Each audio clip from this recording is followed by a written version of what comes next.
homework for you to grade. So they're not graded yet. I'll hand them back on Thursday. Literally, it was an hour ago or so. I'm sitting at my desk. I'm like, crap, that's not getting done before class. So I will get those back to you on Thursday. I apologize for that. Any questions at all before we get started into new stuff?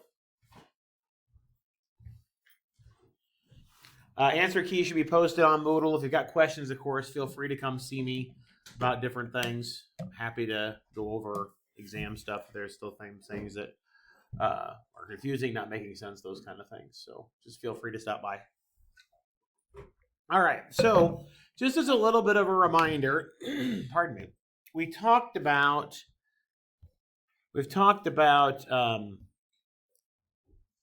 probability mass functions, generally speaking, and talked about expected values and variance.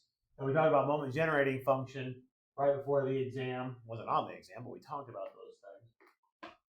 So just to remind, of course, just generally speaking, this was on the exam, when you do expected value of a function,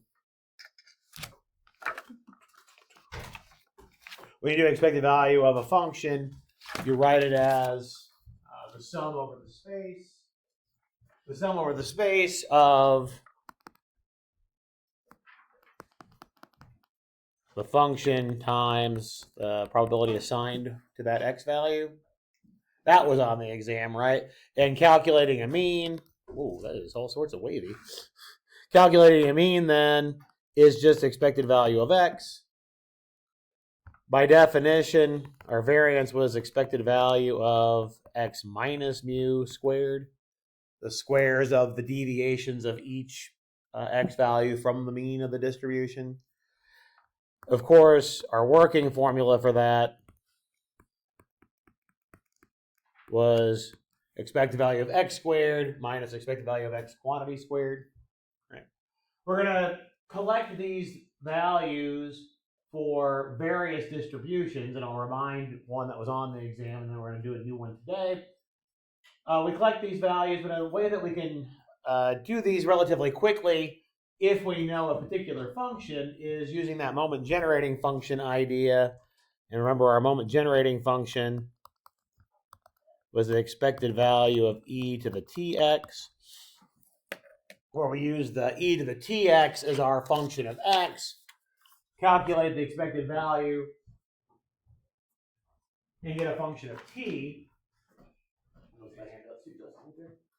And that allows us to be able to generate the moments, right? So remember that if you took the derivative and plugged in 0, what does that give you? Yeah, expected value of x, so it gives you the mean, right? And if I do the second derivative and plug in 0, we get expected value of x squared. Good. So we talked about those things, and we're going to do more with moment generating functions as we go forward. In particular, we probably won't prove it when we get there, but at the end of the semester, we will have something referred to as the central limit theorem, which basically says that if your sample size is big enough, everything is normal. Basically what central limit theorem says. The way you prove it is with moment generating functions. Like I said, we probably won't have time to go through the proof. It's long and it's involved and not necessarily very fun. Okay, so we probably won't do that when we get there. But moment generating functions have lots of utility besides just what we're talking about here. But one of the things that we're going to do going forward is collect this information about particular distributions. If you know you have a certain type of distribution, it's good to know what is the mean of that distribution, what is the variance of that distribution, what is the moment generating function of that distribution. And I mentioned this last week as well.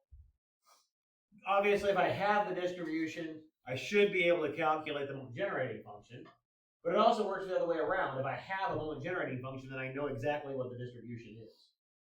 So we'll recognize distributions from their moment generating functions. So the one distribution that we did talk about a little bit at length was our geometric distribution. And that was our random variable x counts the number of trials until the first success.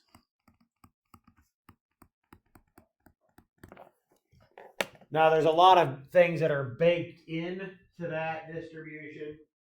Remember that trial, and we're going to talk more about trial today as well. Trial really means you've got some experiment that you can run, and it has two possible outcomes. Either something happened or it didn't. And we really usually refer to that as success and failure. And we're going to do more of that today. All the trials had to be independent of each other. So what happened on the first trial has no bearing on the second trial. Neither of those have any bearing on the third trial, and so on down the line. They all had to be independent, and they all had to be identical. And we're going to see that set up again here today with the binomial distribution, which we're going to talk about here today as well. Okay, so make sure that just because you have those independent identical trials, don't assume it's one type of distribution or another. Make sure you know what you're trying to count. Okay? All right. So this is number of trials until the first success. All right. So remember, we also were able to write down our PMF at that point. And that was 1 minus p to the x minus 1, and then times the p. And our support here was anything bigger than any integer bigger than or equal to 1.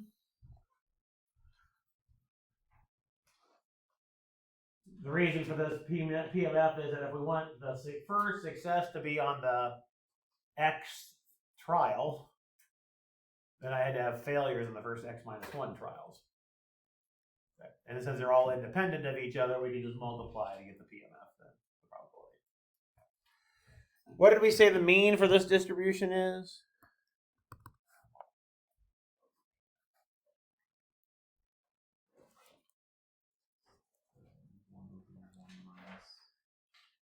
It's 1 over. I agree with that. That was, I think you're thinking of the variance part. Yeah.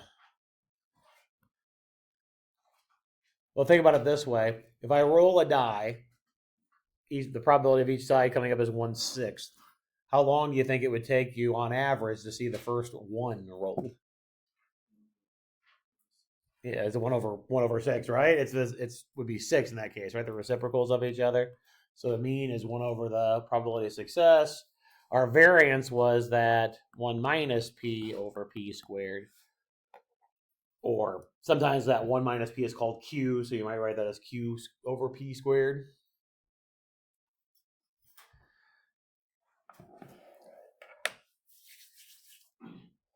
The one thing that we did not do is figure out what the moment generating function is for this. So let's see if we can do that real quick. And we're going to do it again here for the binomial distribution that we're going to talk about. So if I want the moment generating function,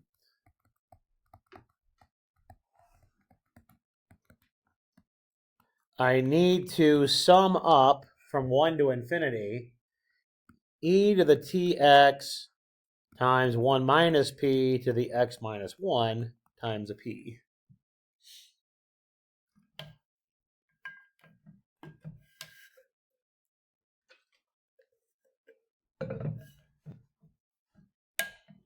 Now this looks ugly. I don't disagree that it looks ugly, but it's really not that bad. One of the reasons why we call this a geometric distribution is because that we see when we add up our PMF a geometric series, right? Yeah. Okay. Remember, for our geometric series, I'll write it off to the side because I'll erase it in a minute. But geometric series, if I do the sum from n equals 0 to infinity of r to the n, I get 1 over 1 minus r, right? Okay. So notice what's changing in this sum is the x, right? So the x is playing the role of the n that we typically write this way. Okay. Also notice that we want the series here starts at 0. The series here starts at 1. So the first thing I want to do here is reindex. I'll start this at 0 rather than 1.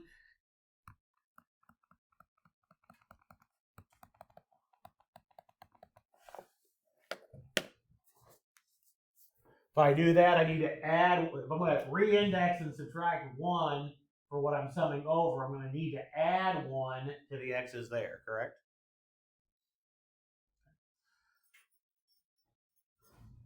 All right. So the next thing I want to do is try to make this look like something to the x power. Because again, x is playing the role of n here, correct? And so we'll make it look like something to the x power. This is already something to the x power. What can you do with this expression that has the e in it and make it eventually look like something raised to the x power? I need to do a couple of things. What should I do first? What should I do with this t first, do you think? Distribute it, right?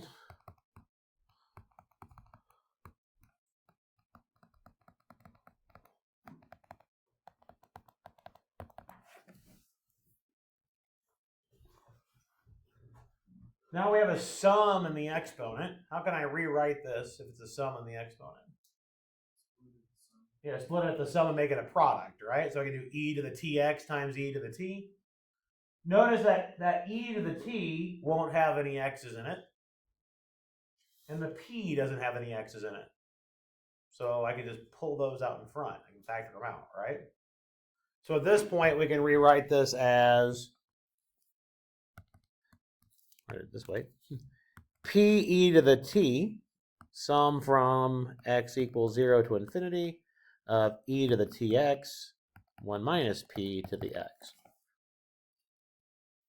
That is one ugly looking sum. I don't know why it's so wavy today. Try the other pen. Maybe it won't be so wavy.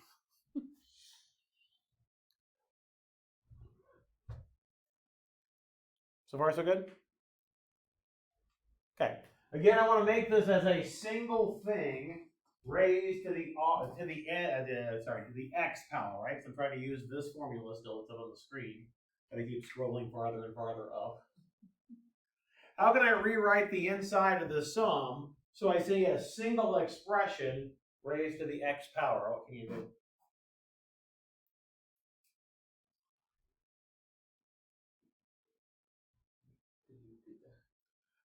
How do I rewrite this inside here so I see a single expression raised to the x power, or an expression raised to the x power?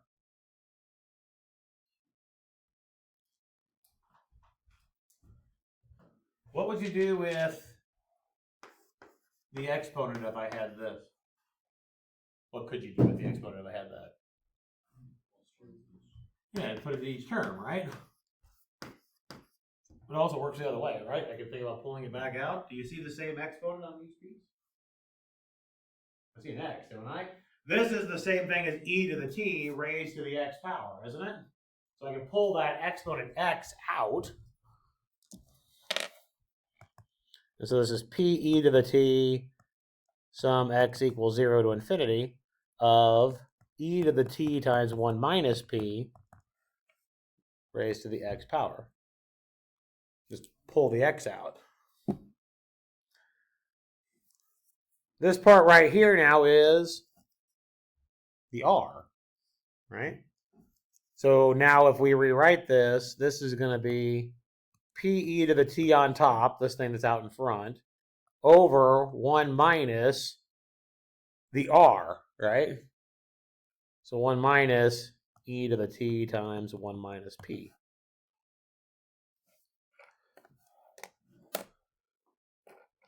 That is our moment generating function for a geometric distribution. In particular, if you have a distribution that has a function that looks like this, a moment generating function that looks like this, then you know it's geometric. You know what you're trying to, what the random variable is trying to count in this case. Pardon me, goodness. All right. So in any event, one of the things that I'm going to expect you'll be able to do is remember what the distributions do. If you have a different type of distribution, what it's counting or what it's measuring. Okay. And then know what the PMF looks like, what the mean is, what the variance is, and what the moment generating function is. I gave you those sheets at the beginning of the semester, I believe, that had all those things on it. Different, yeah. So start working on those because I want to expect you to know those for exams.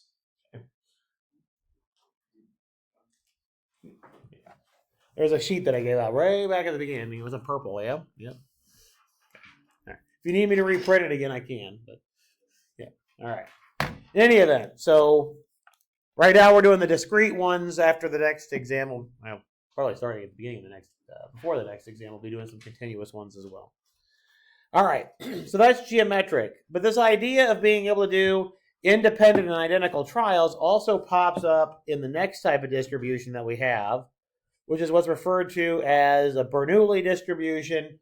And then from the Bernoulli, we build what we refer to as a binomial distribution. So let's look at this particular example where we have an urn that has 7 red balls and 11 white balls. We're going to draw one ball at random. Okay? Either you draw a red one or you don't, essentially, okay, right? There's 2 possible outcomes. You draw a red or you draw a white. I can think of it as draw a red ball, so that's why x is equal to 1. That gives us a success. Failure would be drawing a white ball. Okay? This is an example of a Bernoulli trial or a Bernoulli random variable.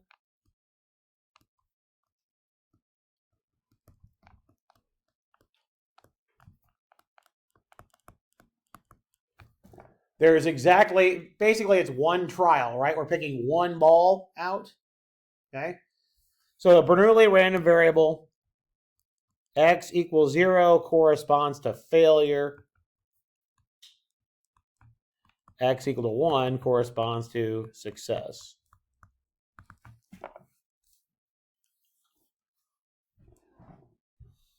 That's it. That's all we have, right? You have one trial. You either succeed or you don't. Okay? So in this case, what's the probability of success?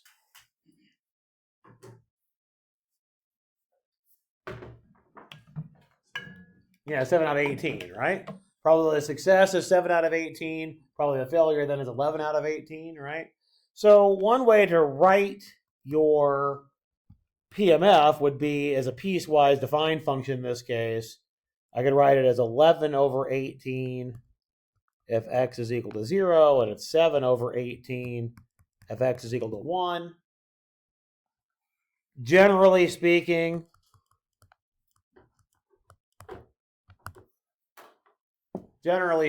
we would have f of x is equal to 1 minus p if x is equal to 0, and p if x is equal to 1. Again, thinking of p as that probability of success. The same idea p that we were talking about with the geometric distribution. Okay? P representing probability of success, 1 minus p, or if you prefer q, as your probability of failure. Now, we can be clever here and write this as a single function. Because again, all we're plugging in is either 0 or 1. When I plug in 0, I want to get 1 minus p. When I plug in 1, I want to get p. So one way we could write this, I could write it as a product and then use a couple of different exponents. Well, the exponent that I could use on p would be x, because I want to get a p out when I'm done. Okay, right? If I put in 1 for x, I'm going to get a p. If I put 0 in for x, I'm just going to get a 1 here, right? Okay. What can I use for my exponent here to do the exact opposite? I want to see it. I want 1 minus p when you plug in 0, and I want just a 1 when I plug in 1. I want it to go away when I plug in 1. I can use 1 minus x. Yeah, good.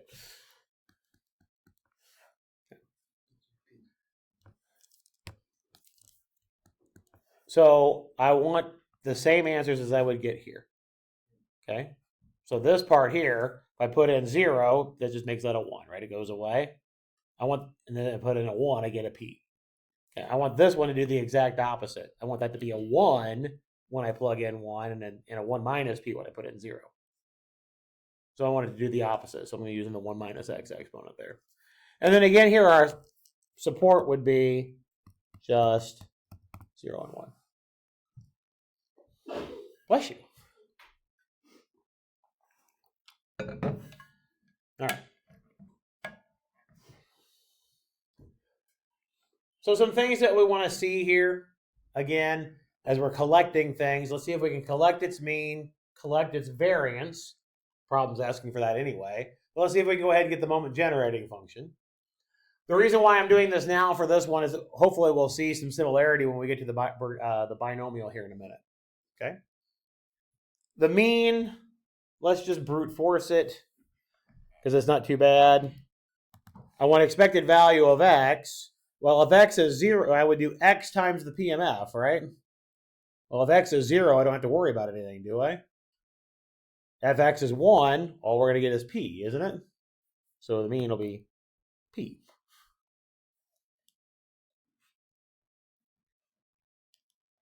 That's all we have. You would do 0 times 1 minus p plus 1 times p. So we're just going to get a p when we're done. Which kind of makes sense, right? Think about it again. Expected value is what happens in the long run. Remember, all you have possibilities here are 0s and 1s. If you have a probability of success of being, say, 30%, 0.3, then you'd expect to see a 1 30% of the time. That's why the mean would be 0.3 in the long run. Variance. Well, we know the mean is p, so I would subtract off p squared. Expected value of expected value of x squared is just p again, because you do 0 squared times 1 minus p plus 1 squared times p. So this would be your expected value of x squared. This is expected value of x quantity squared. And I get p times 1 minus p, or p times q if you prefer.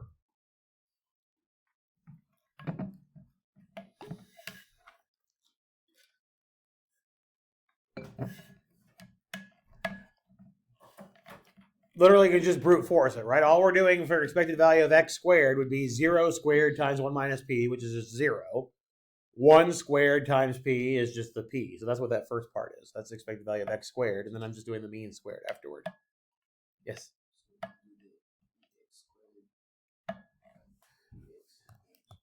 So your ex squared is just 0 squared times 1 minus p plus 1 squared times p. It just simplifies to p. All right, moment generating function takes a little bit more work. We'll write this one out. It's not too bad. But again, we only have 2 points, right? This would be e to the t times 0 times 1 minus p plus e to the t times 1 times p. The function value at 0 times the probability at 0 plus the function value of 1 times the probability at 1. What is e to the t times 0 equal to? This is just 1, right? So when we're done, we get 1 minus p out in front, and then plus a p e to the t on the end. Which, remember, we talk about moment generating functions. If you have this finite sum idea when you're moment generating functions, those coefficients corresponded to the probability that you were equal to the coefficient on the t of the exponent. We did problems like that. I know it's been a week, but we've done problems like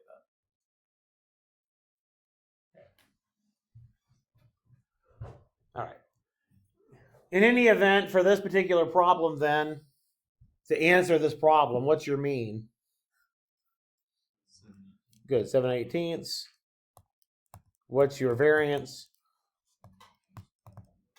7/18 times 11/18.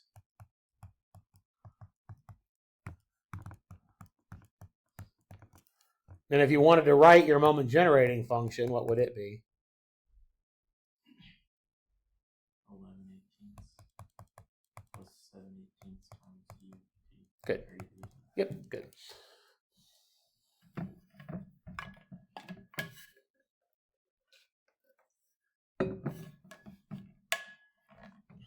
questions on that one?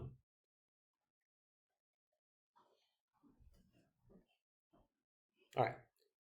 We're going to do more, obviously. We're not done by any stretch. All right, let's look at the next problem because it looks similar. In fact, it says go back to the previous problem, but change what the x's mean. Is this Bernoulli anymore?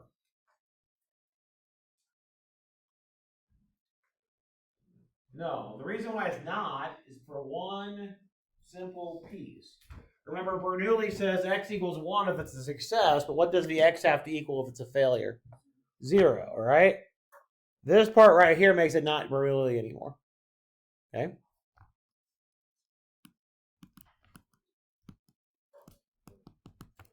It would need to be x equal to 0 instead. Okay? So you can't just plug it into the Bernoulli formula. All right? So you have to be, pardon me, you have to be a little bit more careful that when you're plugging in 1 or negative 1. Now your PMF, if you write it as a piecewise, the function looks very, very similar, right? It'd be 11/18 if x is equal to negative 1, 7/18 if x equals 1.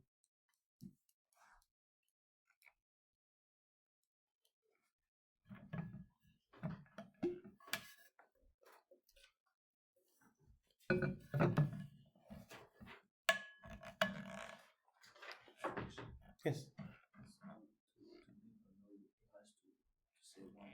It has to be 1 for probability of success and 0 for probability of failure. Yep. To be a Bernoulli random variable, it has to be 0s and 1s. Yes. And then you could calculate your mean and variance like we typically would, right? You could probably be clever and come up with an individual formula for this like we did for the Bernoulli, but I'm not going to worry about that. For the mean, I'd take 11/18 and multiply it by what? Negative 1, and then I take the 7/18 and multiply it by 1, which would give me a negative 2/9, it looks like. It'd be a negative 4/18.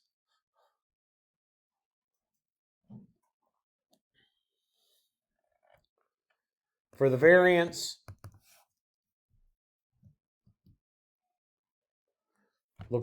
I would have negative 1 squared times 11/18 plus 1 squared times 7/18. That's the expected value of x squared.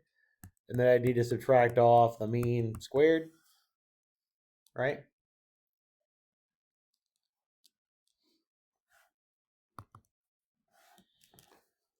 What does that thing inside the brackets equal? 1. So you get 1 minus 481, 81st, 4/81. So you get 77/81, if I did my arithmetic right.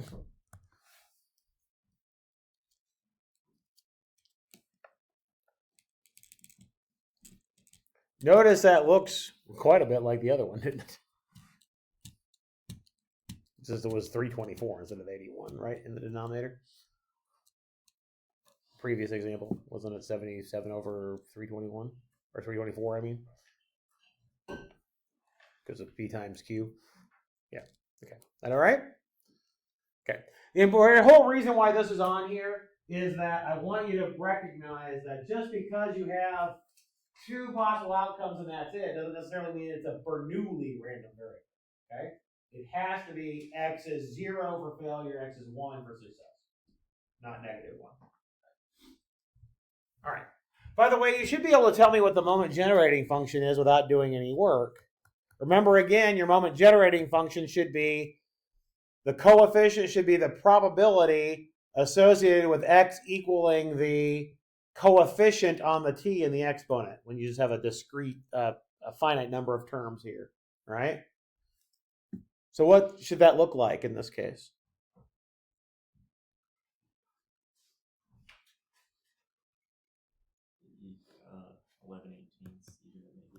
Good. Plus 7/18. Good. Exactly right.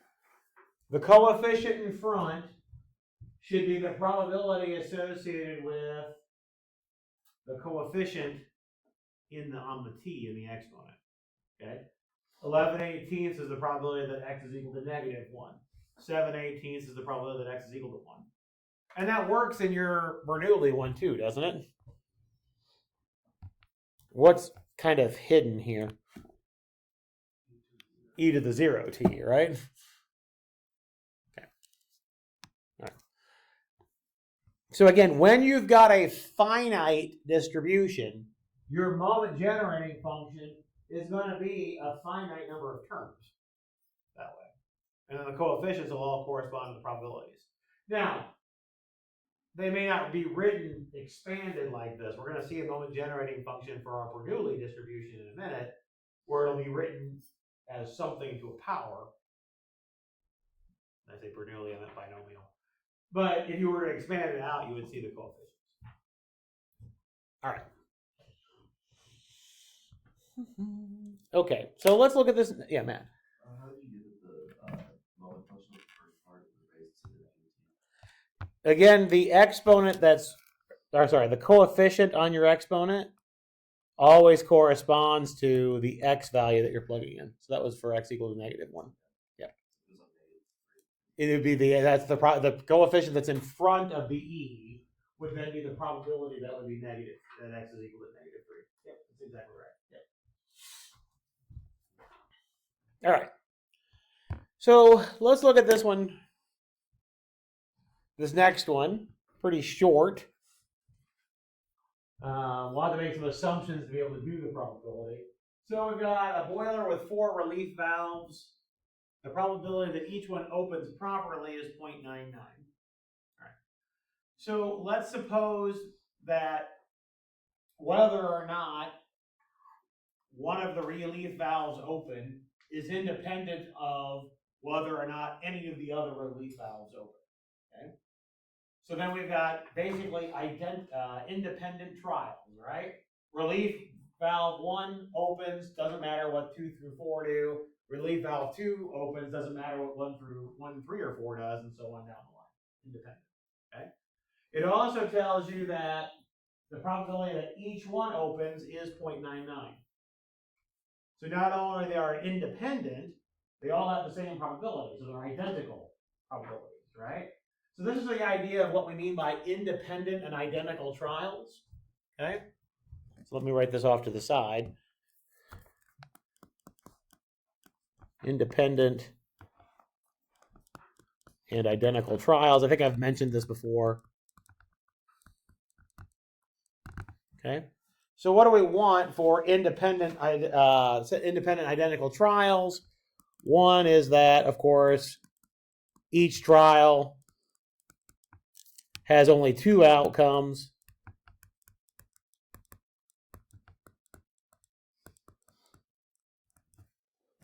And again, we typically refer to these as success or failure.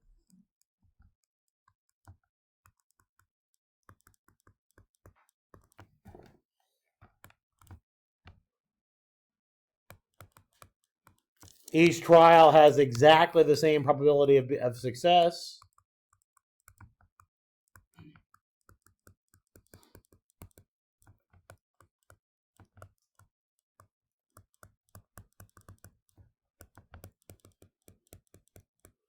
Oops. And all of the trials are independent.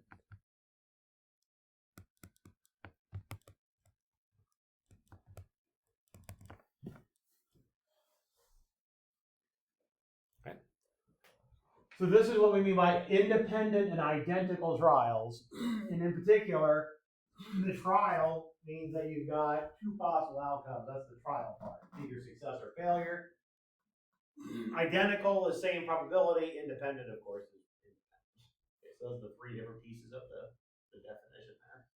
Okay. So when you do a sequence, sometimes they're referred to as Bernoulli trials as well. Okay. So when you do a sequence of these,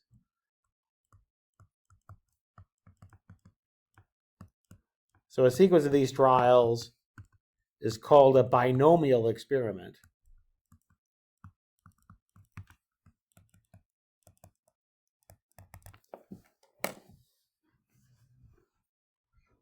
If you have one trial, that's called a Bernoulli experiment. Maybe you flip a coin one time, for example. If I flip a coin 10 times, that's a binomial experiment. Okay. Another example, if you do one spin of a roulette wheel, that would be a Bernoulli experiment. You do spin after spin after spin, maybe 25 spins of a roulette wheel, that's a binomial experiment. They're related to each other, it's just a binomial is a whole bunch of Bernoullis. Okay? We're going to come back to that concept later in the semester, by the way. That's why I'm talking about it now. Yes? How I know? Which ones? In the problem? I'm going to assume they are so I can do the problem. Otherwise, I can't do the problem. If they're not independent, then I don't know how to do the problem. Because I would need some sort of information about the conditional probability in that case. So I couldn't do the problem if I didn't know they were independent. So I'm going to assume they are so I can do the problem. Okay? All right. So notice in this case, pardon me. Notice in this case we have 4 relief valves. So I can think about this experiment is relief valve 1, fail or didn't. Relief valve 2, fail or didn't. 3, 4. So I got 4 trials, right? So when I have a binomial experiment, I'll need basically 2 things identified for me. So let's talk about this, all right. The binomial random variable here. So I'm going to talk about what x is going to count here in a second. But for a binomial random variable, we need a number that gives me the number of trials. So you usually refer to that as n. P will be your probability of success.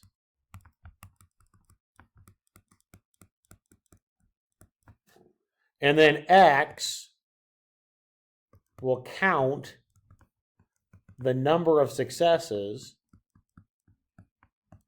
in n trials.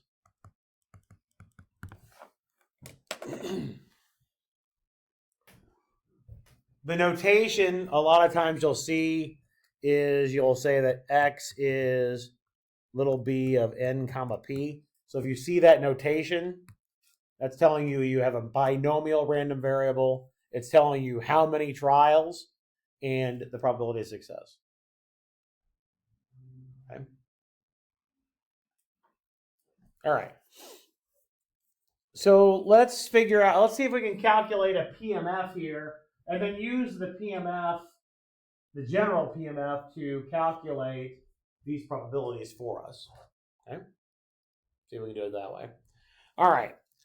So let's just write this off to the side, and I'll come back to that in a second.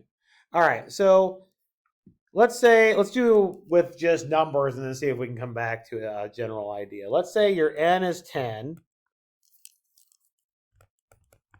and let's say your p is 0.2. Okay.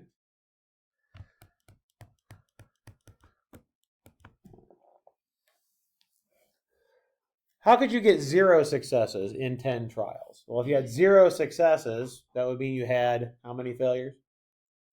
10 failures, right? Probability of failure in this case is 0.8. If they're all 10 independent, what would you do with those 0.8s? Multiply them, so I could write that as 0.8 to the 10th. Yeah. Let's do the next one.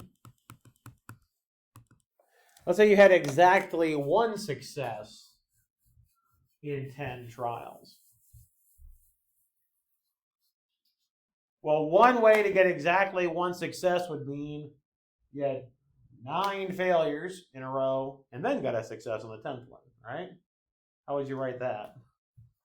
What would be the probability of that happening if you had the first 9 were failures and the last one was success? Yeah, 0.8 to the 9th times 0.2, right? We agree? Is that the only way to get 1 success in 10 trials? No, I could have flip-flopped it, right? I could have had success and then 9 failures, but would that have changed those numbers? No. I could have also had failure success at 8 failures. Would that have changed those numbers? No. So what could I put out in front that would help me account for all of those cases? 10 choose 1. Good. Because the 10 choose 1 would be I have 10 trials in which to choose the 1 success. Right? So can we extend that to, let's skip 1 and say we go up to x equals 3. Can you extend that to 3? Good. 10 choose 3. Good. Yep. Good. Exactly right. No matter how we order them, we have to have 7 failures, 3 successes, and we're going to multiply them all together because they're independent, right? So that's where this piece alone comes from. And the coefficient out in front is I've got 10 trials in which to choose 3 successes. So the 10 choose 3 is just where we're going to put the 3 successes. All right. So then generally speaking, going back to our general one, do you think you could come up with a PMF for me? First, what would be the support? If you've got in 10 trials, what would be the possibilities for X? If you had 10 trials, the possibilities for X would be what? 0 through 10. So if you've got N trials, your support would be 0 to N. Good. Okay. What's going to go out in front? What's that binomial coefficient going to go out in front? N choose X. Good. There's N total trials. We're going to choose X of them. I've got some successes. I'm going to flip-flop the way I have it written in the other one. I've got some successes and I've got some failures, right? How many successes did we have? X of them. If you've got X failures, how many, if you've got X successes, how many failures do you have? N minus X. Good.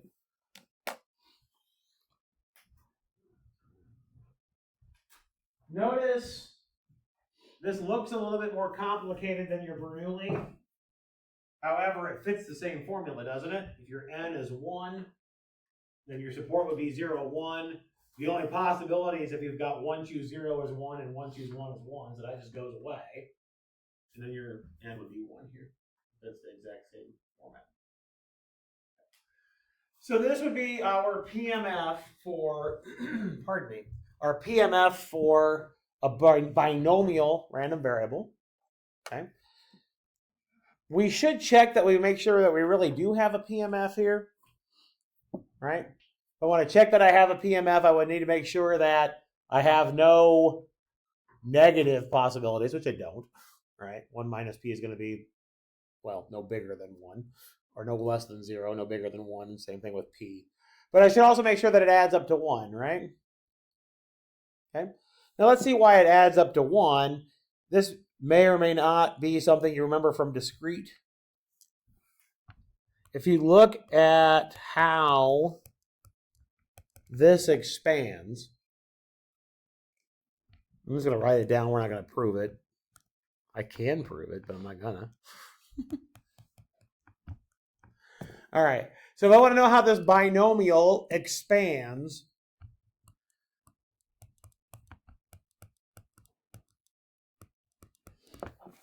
that's how it expands, right? This is called the binomial theorem.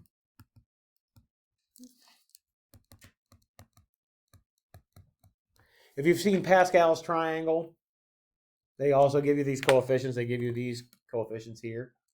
So the reason why we'll call them the binomial coefficients is because it comes out of this binomial theorem idea.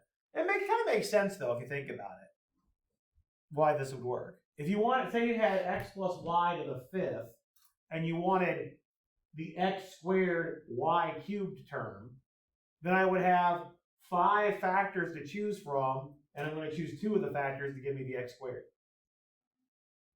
There's choose 2 ways to do that. That's why that's the coefficient in front. Okay.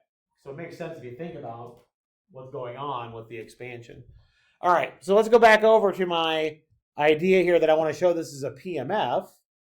I would need to show that the sum from x equals 0 to n of n choose x, p to the x, 1 minus p to the n minus x is equal to 1. But doesn't this have the exact same form as that? My n is the same. I've got some letters flipped around. My x over here is playing the role of I here. What's playing the role of x and y? P and 1 minus p, right? So this will be p plus 1 minus p to the n. And how does that simplify? What do I end up getting? Well, 1 to the n, which is just 1. So it really does add up to 1. So the fact that this is a PMF comes right out of the fact of the binomial theorem, how the binomial expansion works. This is why we call it a binomial distribution, by the way.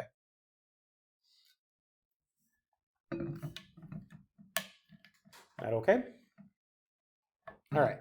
So let's go up to answering the questions that were originally there. And then we'll talk about getting the mean and the variance and the moment generating function for this thing. All right, so the first part, let's do part B first because that's more straightforward. The probability that all 4 open properly. Using our PMF here, we want f of what? Yeah, f of 4, right? Good. We want to plug it in the 4. N in this case is 4. So we have 4, choose 4. What's P? 0.99. So 0.99 to the 4th. And then it would be 0.01 to the 0, which I don't really need to write down, do I? That's going to be 1. So whatever 0.99 to the 4th is, which I'm not going to do in my head. What calculators are for, right? Last I checked. That okay? All right. What about the next one? This is the probability that at least 1 opens properly. That means 1 or 2 or 3 or 4. Not that that's horrible to calculate. How would you rather do that one? Yeah, do the complement. Good. Okay, so probability that x is greater than or equal to 1 is 1 minus the probability that x is actually equal to 0, right, for the discrete case here. N again is 4. The x in this case is 0. So if I'm just plugging in the values for p and 1 minus p and n and x, we get 4 choose 0, 0.99 to the 0, and 0.01 to the 4th. This one I can do because that's what 0.000000001, and then subtract it, so we should get 0.9999999. I did my zeros and ones, and I think there's 8 decimal places there. Okay.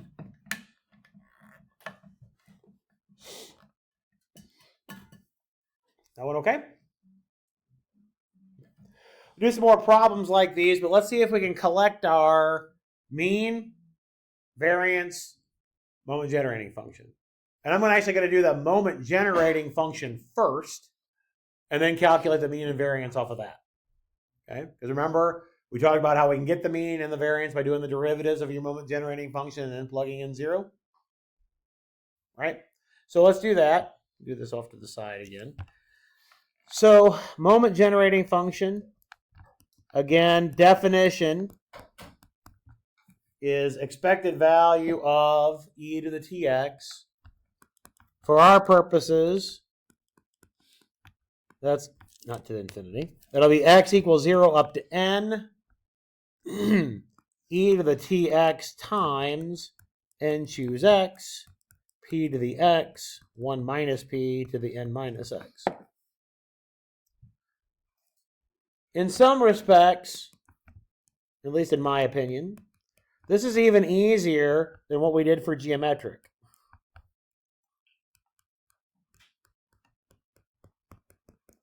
I don't need to do anything fancy like reindex, pull out an e to the t, any of those things. Notice that my e to the t and my p have the same exponent. Right? I can think of e to the tx as e to the t, all raised to the x power. So I can do that, pull out the exponent on the p and the e to the t like we did for the geometric. Right? Looks a lot like what we did for geometric. We just did it in the first step rather than having to play around with the index and play around with splitting a piece into two. Agreed? Okay. Compare this to the binomial theorem again, which I'm going to write on the board rather than scrolling around on the screen.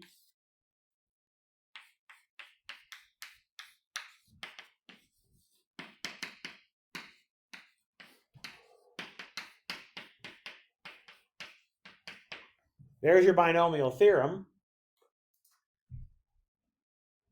Do I see this piece here in my expression? Yeah, that's that n choose x, right? Because x is playing the role of I. And I also see an x and an n minus x, right? So those are all the same. So what's playing the role of x here? Pe to the t, what's playing the role of y? 1 minus p, right? So this is going to equal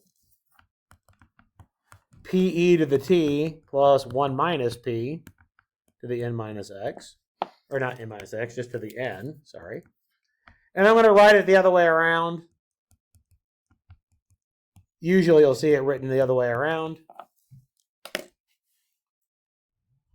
Where it is 1 minus p plus Pe to the t raised to the nth power.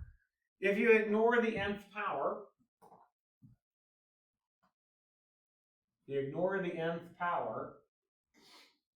that looks like the Bernoulli moment generating function, doesn't it?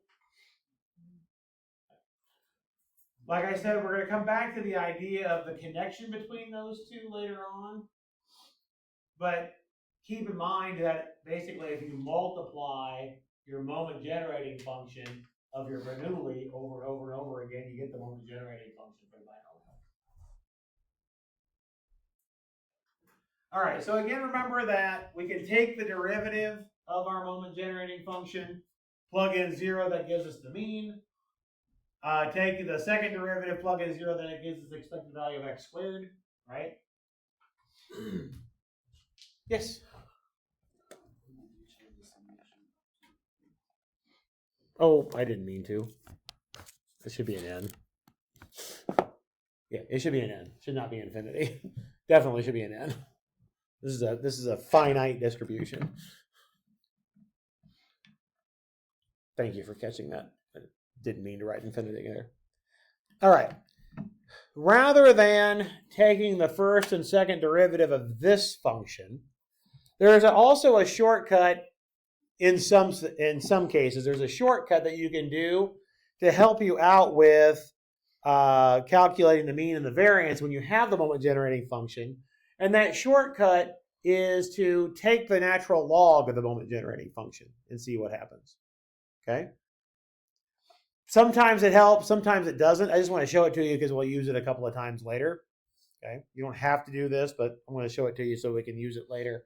All right, so I'm going to define, let's say, r of t to be the natural log of the moment generating function.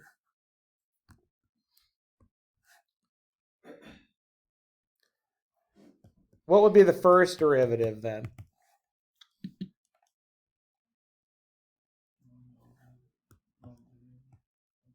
Okay, 1 over the moment generating function times do 1 over the inside times what? The derivative of the inside, right? Agreed? Okay. So that gives me m prime of t over m of t.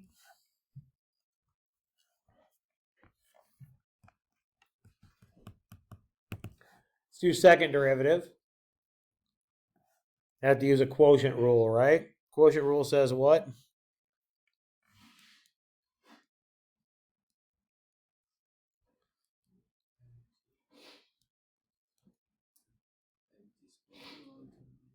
You know, there's an m and t squared at the bottom. I agree with that. It's going to be on top.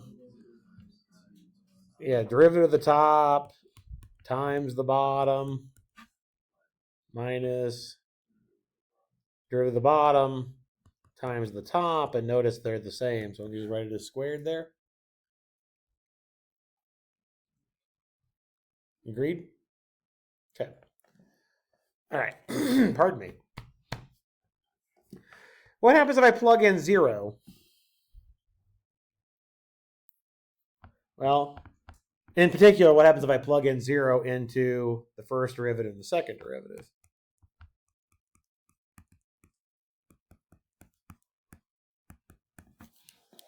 What does m prime of 0 give you again?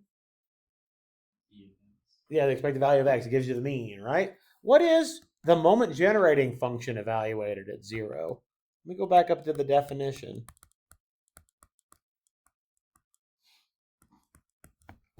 That's the definition, right?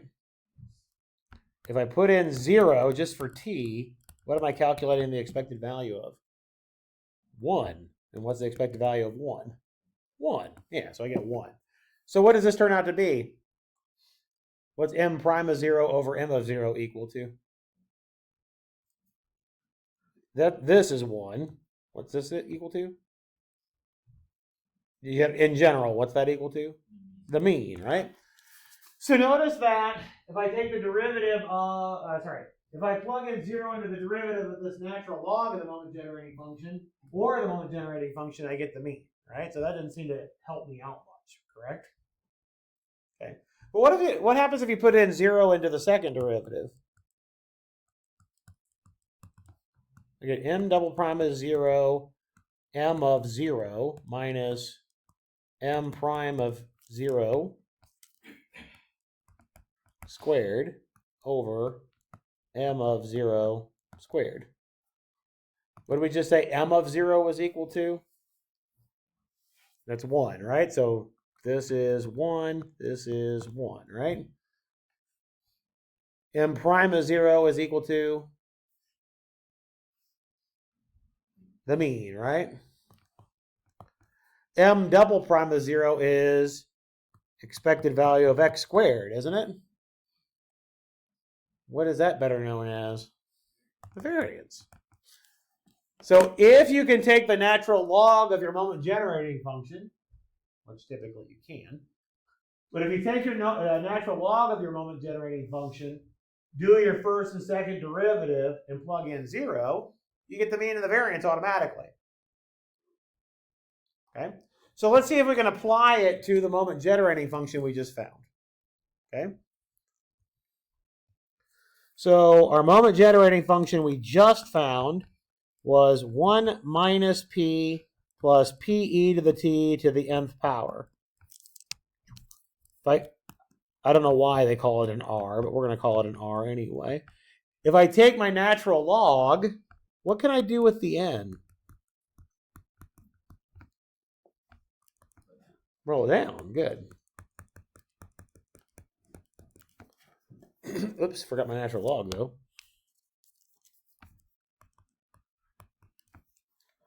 I can pull the n down in front, can't I?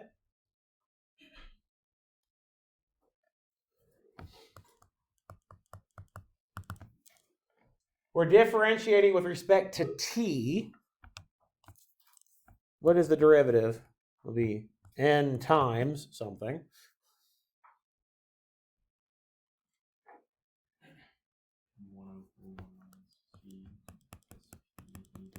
Okay.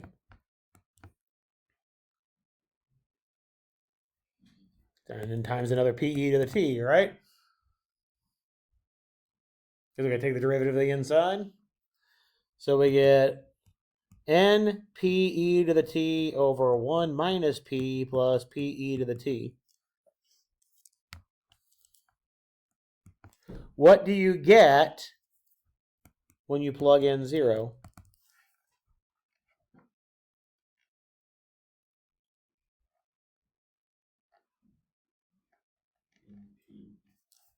over 1. Yeah, NP over 1, don't we? Let's get NP when we're done.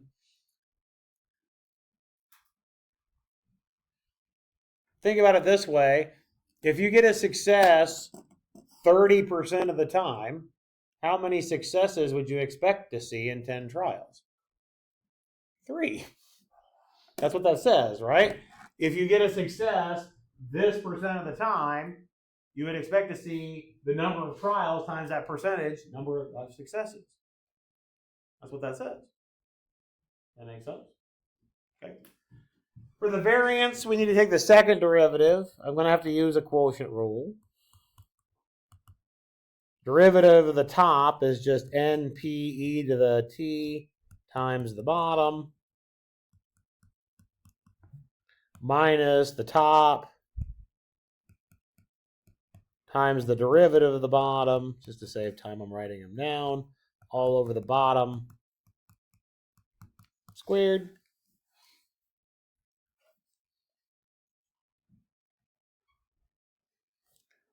It looks uglier than what it is because, again, what number are we plugging in for T to figure out the variance?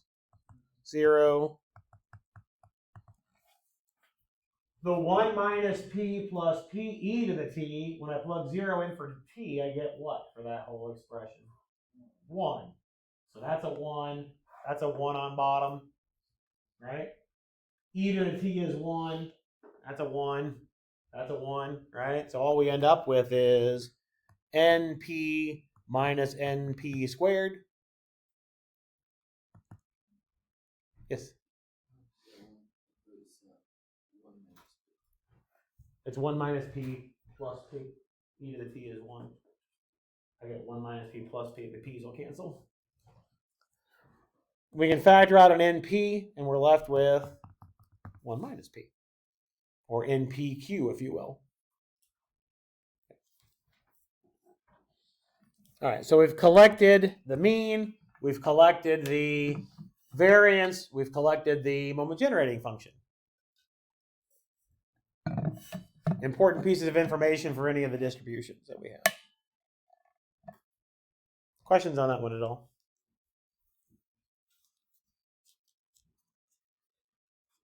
You're probably all lettered out. Want to use some numbers? These are fun for me. So the best part. All right. So let's go back over to some numbers then. All right.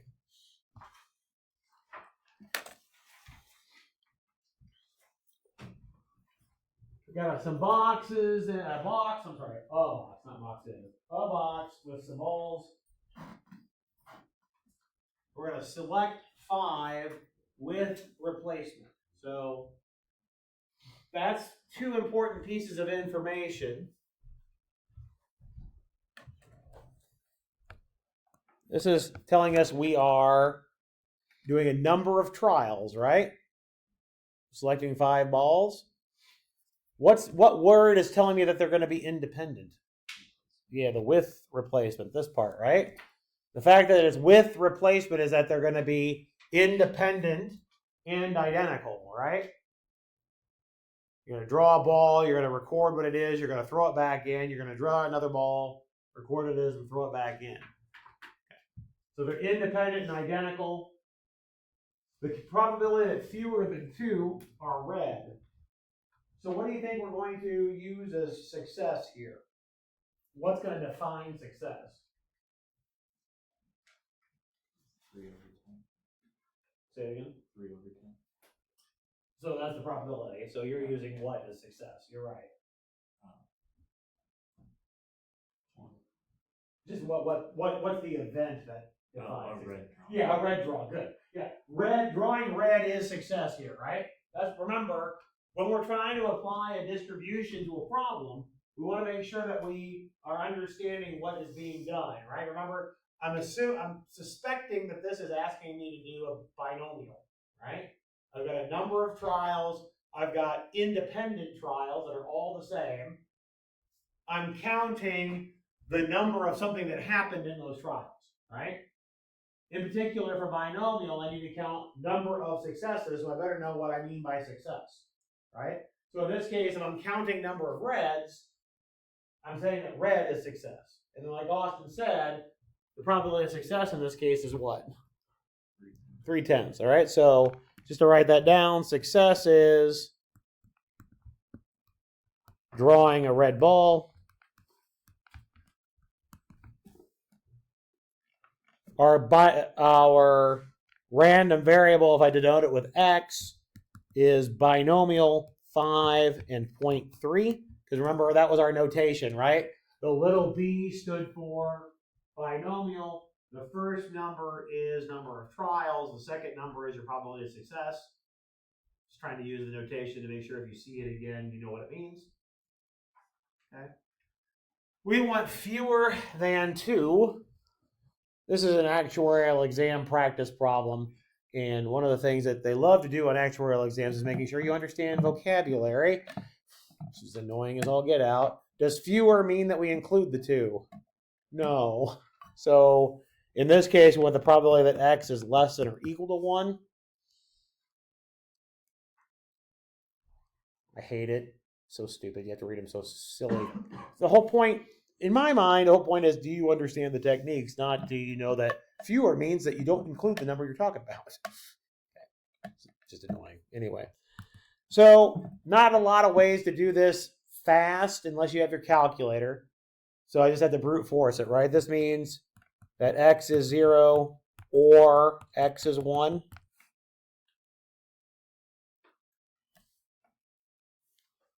Agreed? Okay. Using your binomial PMF, what do you get for the probability that x is 0?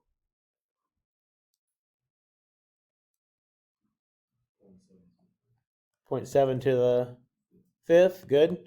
You'd also have a 5 choose 0, which is 1, and a 0.3 to the 0, which is 1.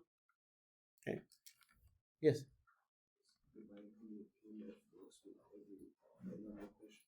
Binomial. If it's a binomial question, the binomial PMF will work with every one of them. Yes. Yep.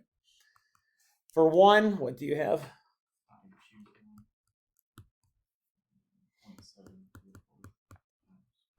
Good.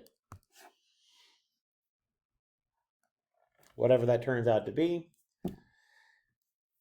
When you have a probability question defined in this way, we refer to that as what's called the cumulative distribution function. We'll play more with the cumulative distribution function when we do continuous distributions later on. But what we mean by this is that we usually use a capital F or a capital letter to denote the cumulative distribution. And this is just the probability that your random variable is less than or equal to some value of x. So that's exactly what this is set up to be, right? Okay. On your calculators, if you go under the math menu, and I would put it on I didn't bring my calculator with me anyway. I would put it under the document camera, but the document camera is not working in this room right now. On your calculators, under the math menu, there should be a PRB button. Under the menu, if you go to math, there should be PRB. Under, I think it's under there, it might be under distributions. Let me see. Not my life. My bad.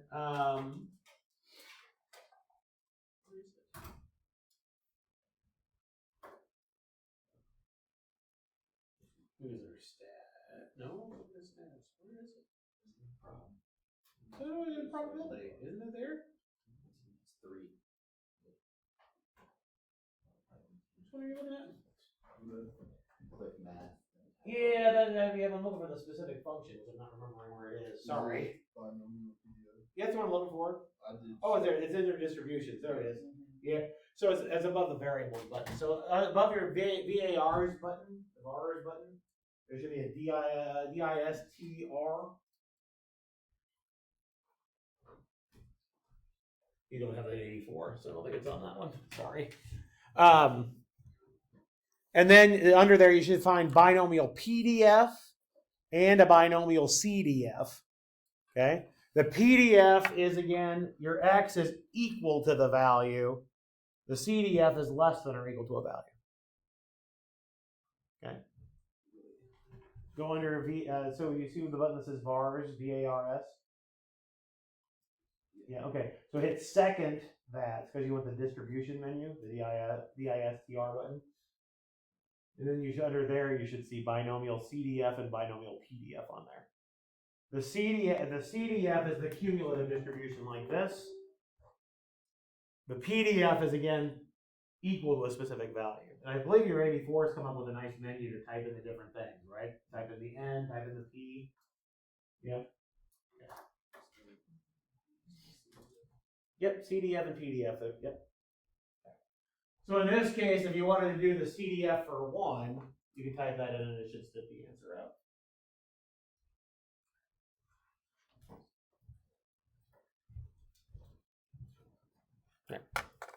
Anyway, like I said, I would have put it on the well, I didn't even think about doing it beforehand. But I would have put it up on the document camera, except that, it's not working. Every time I go in here, it just goes to some file manager. Questions on that one at all?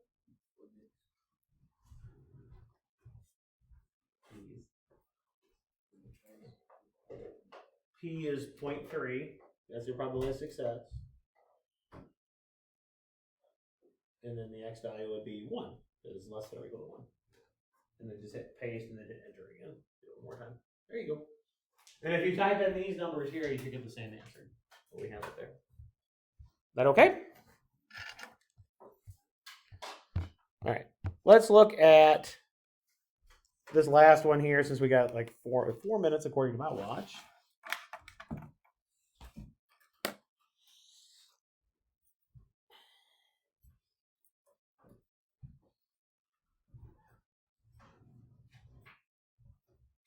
Reading the setup of this problem, would you necessarily have independent and identical trials? No, right? Because again, once you select a building, you're not going to select it again, right? Now, if you're in a city like New York, is that going to have a practical effect on your probabilities? No, because you've got so many buildings and so few that you're actually picking, right? Agreed? So when your situation is large enough, and what I mean by situation is, in this case, I'm only picking a random sample of 10 fuses from buildings in a very, very large city. It's not really going to matter if I'm picking, the chances I would pick the same fuse twice are very, very small anyway, right? So I can think about doing it with replacement that way. Okay. So we can think about this being binomial, or at least we're approximating it using a binomial. What's N? 10, because we're doing 10 fuses. What's P? 0.3, right? Because success in this case is, pardon me, success is failing, right? Failing to meet the standards, okay? So success in this case is failing. So P is 0.3, and your X value that we're interested in is 3, right? So your probability that X is equal to 3 in this case is going to be what, according to the formula?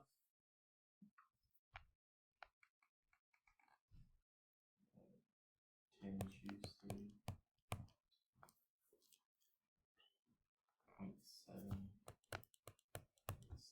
Okay. Okay, good. Pardon me, goodness, I don't know what set me off. By the way, notice as this is exactly equal to 3, right? Because this is exactly 3. So this is your PDF.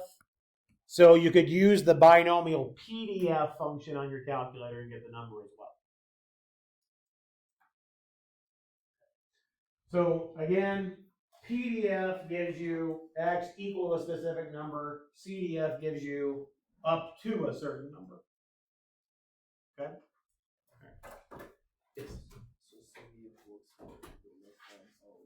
The CDF is less than or equal to, yeah. Your PDF is just equal to. If you do greater, then you have to do the complement. And you can write it in terms of the CDF. Okay. All right. Well, that's it for binomial, basically. I know I've got a couple more problems in there if you want to use those for practice. But we'll get into hypergeometric again on Thursday. Otherwise, have a good one. We'll see you then. Or tomorrow if you're in my other class. Or later today if you're doing a directed study with me.